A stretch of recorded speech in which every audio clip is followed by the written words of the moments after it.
권칠성 의원님 질의해 주시기 바랍니다. 네, 권칠성입니다. 외교부 장관님께 질문을 드리겠습니다. 네, 오늘 설명 자료에 보면요, 언론 보도 이전에 비공식 경로로 상황을 인지했다 이렇게 되어 있습니다. 네. 이 날짜가 언제입니까? 제가 파악하기로는 3월 10일로 알고 있습니다. 3월 10날.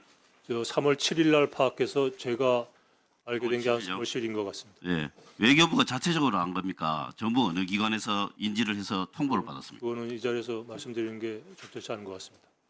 그럼 외교부가 자체적으로 한 건 아니라고 봐도 되겠네요. 과기부를 통해서 알았습니다. 과기부를 통해서요? 네, 그럴 거라고 생각이 들었습니다. 과기부는 어디를 통해서 하셨습니까? 차관님. 네, 의원님 뭐 구체적으로 경로를 말씀드리기는 뭐좀 알겠습니다. 있을 것 같습니다. 알겠습니다. 외교부 장관님, 3월 17일 날 외교부가 미국 측에 확인한 결과 민간 국가 지정은 외교 정치 문제가 아니라 보안 문제다 이렇게 이제 해명을 하셨어요. 네, 그런데 그 다음 날 미국의 에너지부하고 외교부, 산업부, 과기부가 화상회의를 했습니다. 네. 그때 그 회의의 결과도 여전히 똑같습니까? 그렇습니다. 똑같다라는 것은 외교 정책상의 문제가 아니고 보안상의 문제다, 기술적이고 실무적인 문제다 이런 뜻인가요? 그러니까 17일 날 외교부에서 피지로 언론에 알려드린 내용은 저희들이 그때까지 그러니까요. 산발적으로 한 거를 그건 한 거고. 것이고요. 그걸 다시 화상회의를 통해서 미측이 확인을 그러니까요. 해주기 위한 게 그 다음날 화상. 그게 그 다음 날이잖아요. 그 다음 날 회의 결과도 똑같습니까? 그렇게 알고 있습니다, 저는. 산업부 차관님 예, 맞습니까? 예 맞습니다. 과기부 차관 맞습니까? 예, 맞습니다. 제가 다른 이야기를 들었기 때문에 확인을 하고 있는 겁니다. 그렇다면 이 단순 보안 사고인데 미국이 왜 이렇게 민간 국가 지정을 했죠? 외교부 장관님 어떻게 생각하십니까? 보안 사고라기보다 그런 보안 문제. 예. 그런 것들이 몇 건이 있었던 걸로 알고 그와 관련된 미측 자체 내 판단에 따라서 한 거지. 그걸 저희가 예단해서 지금 네. 그래서 저는 역으로 이런 생각이 듭니다. 이게 그냥 보안 문제인데 아까 또 이야기했잖아요. 기술적인 문제다.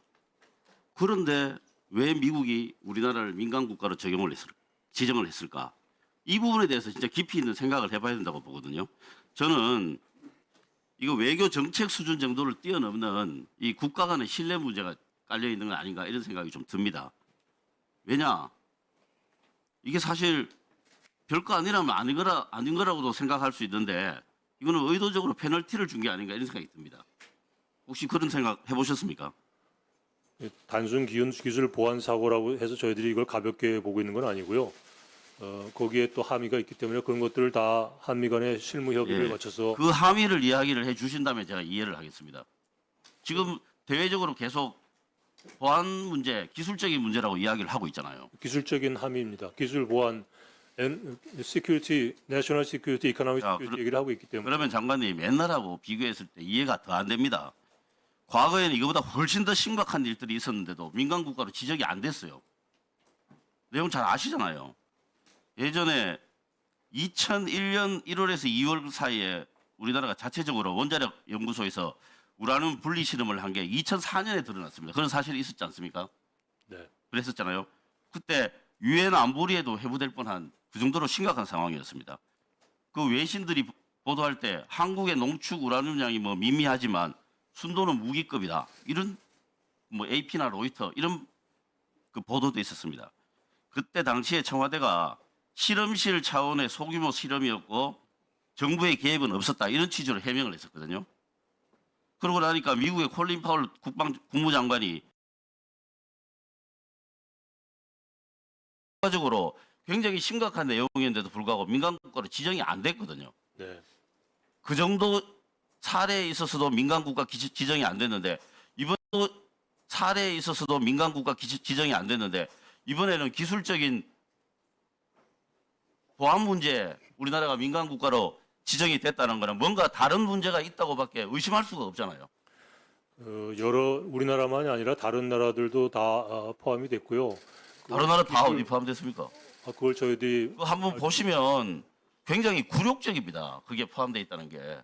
그 기술 지형이 바뀜으로 인해서 전반적인 리뷰가 필요해서 거치는 과정에서 이루어진 조치라는 게 미국의 설명입니다. 예, 미국의 설명은 그렇지만 장관님은 그 설명을 합리적이다 혹은 납득할 수 있을 만하다고 생각하십니까? 그러니까 앞으로 협의하면서 어떤 것들이 우려 사항인지 그러니까 그 설명이 비상식적이잖아요. 그렇지 않습니까? 저는 그렇게 생각하지 않습니다. 뭐, 단순한 무슨 보안 사고라는 게 아니라 한 것이니까 그거를 우리하고 협의를 해가면서 풀어가는 것이 앞으로 해야 될 조치라고 생각합니다. 외교부 장관님에게 제가 협의를 해가면서 풀어가는 것이 앞으로 해야 될 조치라고 생각합니다. 외교부 장관님에게 제가 특별히 좀 당부 비슷한 말씀 드린데요. 네.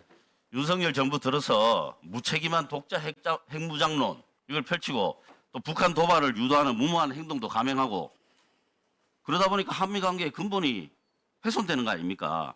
그러다가 작년 12월 달에 윤석열 대통령이 비상계엄 선포를 하면서 한미 동맹이 완전히 다 깨진 거 아닙니까? 통보도 없이 비상계엄을 선포하고 군대를 이동하고 그러니까 한미 동맹이 유지될 수가 없는 거죠. 그럼 미국이 뭐라고 생각을 하겠습니까? 그래서 이번에 보안 문제와 같은 이런 상대적으로 사소한 문제에 대해서도 민간 국가로 지정할 정도로 양국 관계가 어려워져 있는 겁니다. 그런 그게 기본적인 아니라고 인식에서 주한- 시작해야 되는 거 아닙니까? 그게 주한 비서자리가 그게 아니라고 공개적으로 얘기했고요. 에너지부 장관도 우리 산업부 장관에게 분명하게 그걸 재확인했으면 그걸 믿고서 이런 문제를 처리하는 게 적당한 수순이라고 생각합니다. 아니 당연히 말은 그렇게 하겠죠. 그런데 실제로 결과가 그렇지 않잖아요. 이건 앞으로 협의하면서 알게 되겠죠. 그다음에 산업부 장관님, 예, 그 장관께서 미국을 다녀오셨죠. 예, 그 최상목 대행에게 방미한 내용을 보고를 했죠. 예. 보고한 내용이 어떤 것인지 간단하게 설명을 부탁합니다. 우선 저희 산업부 장관께서 뭐 미국의 이 건 관련해서 주무장관 에너지부 장관에게 이 건이 우리 국내에서 얼마나 심각한 사안인지에 대해서 그 우려를 전달을 하셨고 거기에 대해서 그 에너지부 장관이 충분히 이해를 했다라는 말씀을 보고가 됐고요. 또 이 부분에 대해서 하여튼 절차에 따라서 신속하게 이 부분을 해소할 수 있도록 양국이 협력해 나가야 된다는 공감대를 확인했다고 전해왔기 때문에 그 부분도 보고가 됐습니다. 예. 자, 수고하셨습니다. 다음